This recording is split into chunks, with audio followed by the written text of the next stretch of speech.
So, ang eksena, ang daming comment. Ewan ko lang kung yung bias nila, yung mabibigyan nito, OMG! Hala. 10,000 para sa iisang tao. Patay ikaw, nagulat din, no? Nai-exit ako sa magiging reaction ng batang are. Oy, Ah. 'di ba may ina-upload ako 2 days ago na video, yung nasa parking tayo. Oo. Ayun. So, di ka may in-endorse akong mabilisan kasi di ba paalis na ako noon kasi Oo. maghapon na nga tayo magkasama. Hindi ko pa na-endorse sa'yo kaya inabot tayo sa parking. Oo. So, ang eksena, ang daming comment. Nanghuhula sila kung sino. Hindi ko pa naibigay. Oo. Ay, hindi pa nga naibibigay pero ang eksena kasi, ang dami nilang hula kung kanino mabibigay. Pero parang meron silang bias talaga. Pero syempre, lagi naman natin sinasabi, deserve naman ng lahat ng bata, diba? So, ewan ko lang kung yun talaga ang mabibigyan kasi surprise pa rin talaga yun, diba?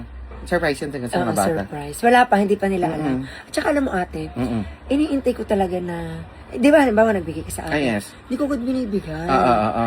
Dahil una, busy dito. Yes, Yun yes, talaga. yes. Oo. Inintay ko pa mag-closing. Oo. Pangalawa, iniintay kong kailanganin nila.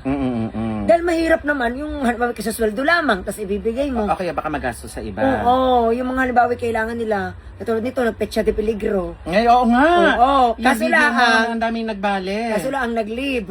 Ay, yung mga nag-leave agad. Nag-leave, kaya nag-leave ay Oh. nagkasakit. Nagkasakit naman pala. So, valid naman yan. Oo.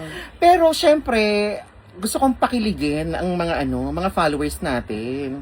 Kasi, di ba, may bias talaga sila. Ewan ko lang kung yung bias nila, yung mabibigyan nito. Kasi may endorse ulit ako sa'yo. Ano ba? Hindi ko pa naibigay yung Oo. huli. Hindi, may nabigay na akong ilan, pero hindi ko pa naibigay yung major. Eto na nga. May bibigay ako sa'yo. Basahin mo kung kikiligin ka dito. Dahil di ka last time meron kang Oo. nabasa. Kung ano yan, Ayan. bias yan. Ayan ha. Ito po siya. May note po ulit na nandito. Ayan. Basahin mo. OMG! Oh. Hala. Para sa iisang tao lang yan. Oo. Worth 10,000 para sa iisang tao. Pero syempre, surprise.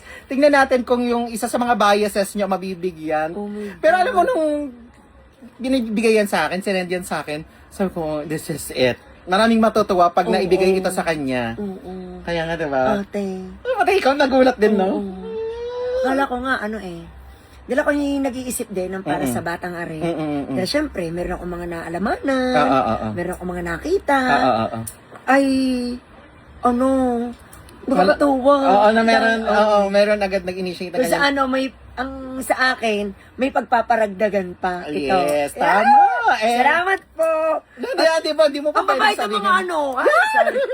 Ang bait ng mga followers. Salamat. Ayan ha. Lalo ng mga OFW. Yan! Alam mo na, may idea na galing sa ibang bansa, OFW daw.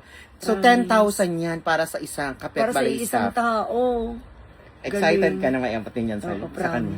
promise. Or isasabay mo na doon sa mga nauna. Charing! Para isang bagsakan, no? Para agad maganda patunguhan ng pera, no? Oo. Ganda. Nakaka-excite, no? Alam mo, sa totoo lang, Messi, alam mo, kada araw, may nagre-reach out sa akin, alam mo, pabongga ng pabongga ang mga followers natin. Kasi nakaka-relate sila, yung parang ang puso nila ay nahahabag, pero, sobrang thankful talaga Maraming tayo. salamat po. Hayaan po ninyo, ito ay sisiguraduhin namin na may kabuluhan ang paglalagyan po nito. Sisiguraduhin ko. So, ang tanong, isa ba yun sa mga biases nyo kung kanina siya mapupunta? Abangan na lang nila. Sige. Thank you so much po sa Oo. mga followers and Nai-excite- sponsors. Nai-excite ako sa magiging reaction ng batang are. Oo nga. Baka mabasa na nila kung kanino para kanino yan. Walang hanggang pasasalamat po. Thank you Ang po. bait ng Diyos, ang bait ninyo. Salamat po. Thank you so Thank much you. po. Bye po.